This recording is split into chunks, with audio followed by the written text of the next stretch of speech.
और महालक्ष्मी सेल्स आपके लिए तैयार है लेटेस्ट कंज्यूमर अप्लायंसेस के साथ। Branded air conditioners, best brands, best offers के साथ आपके लिए अवेलेबल है महालक्ष्मी सेल्स में। एयर कूलर्स जो आपके पूरे घर में ठंडी हवा से आपके दिन को और खुशनुमा बनाए। Single door refrigerator, double door refrigerators, inverter battery, deep freezers, विजी cooler, LED televisions, semi and fully automatic washing machines, water purifier, RO plus UV, आटा चक्की, water dispensers, water coolers, mini refrigerators, सभी appliances बेस्ट ब्रांड्स के best offers के साथ आपके लिए available है Mahalaxmi sales में। शासन परिपत्रकानुसार कल्याण डोंबिवली महानगरपालिकेचा एकही अधिकारी त्यांच्या कार्यालयात एसी लावण्यास पात्र नसून केडीएमसी मुख्यालय तसेच इतर प्रभाग क्षेत्र कार्यालयांमध्ये शासन निर्णयाचं उल्लंघन करून एसी लावण्यात आल्यात। या सर्व एसी काढून हा शासन आदेश निघाल्यापासून ते आतापर्यंत एसीचा वापर झालेले विद्युत बिल संबंधित अधिकाऱ्यांच्या पगारातून वसूल करण्याच्या मागणीसाठी केडीएमसी मुख्यालयाबाहेर आम आदमी पार्टीच्या वतीने प्रतिकात्मक एसी फोडो आंदोलन करत निदर्शनं करण्यात आली आहेत। नागरिकांच्या कररूपी पैशातून महापालिका लाईट बिल भरत असते, त्यामुळे हा नागरिकांच्या पैशांचा चुराडा आहे।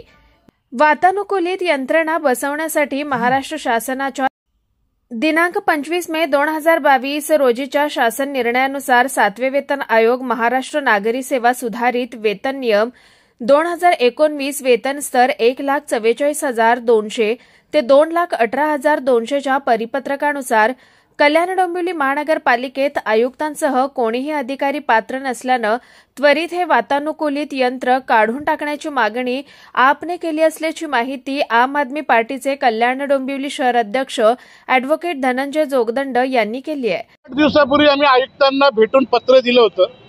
महाराष्ट्र शासनाचा जो 25 मे 2022 चा एक जीआर आहे, वातानुकूलित यंत्र म्हणजे एअर कंडिशन कोणी वापरायचं, तर ज्या अधिकारी S30 किंवा त्यापेक्षा उच्च दर्जाचे असतील त्यांचा पगार 1,44,200 ते 2,18,200 असेल, अशाच अधिकाऱ्यांनी फक्त एसी वापरू शकतात। अन्य अधिकाऱ्यांना परवानगी नाहीये। पण हे सर्रास इथे एसी वापरतात। त्यांच्या कॅबिनला एसी आहे, त्यांच्या अँटी चेंबरला एसी आहे। याचं बिल कोण भरतंय? याचं बिल जनतेच्या पैशातून, कर रूपी भरणाऱ्या पैशातून हे बिल भरलं जातंय। आणि त्या एसी मधला गार हवा खाऊन हे काय करतायत?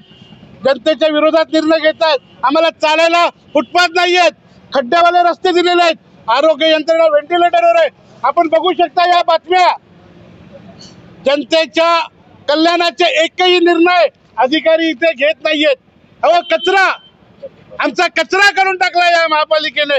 निवेदन वगैरे कोणाला दिलं का? आम्ही आयुक्तांना निवेदन दिलं आहे, त्यानंतर नगररचना कार्यालय दिलेलं आहे, सिटी इंजिनियर मॅडमला दिलेला आहे, सर्व अधिकाऱ्यांना आम्ही आमचं निवेदन दिलेलं आहे। आमची मागणी हीच आहे की आपण तत्काळ हे एसी काढून टाकावे।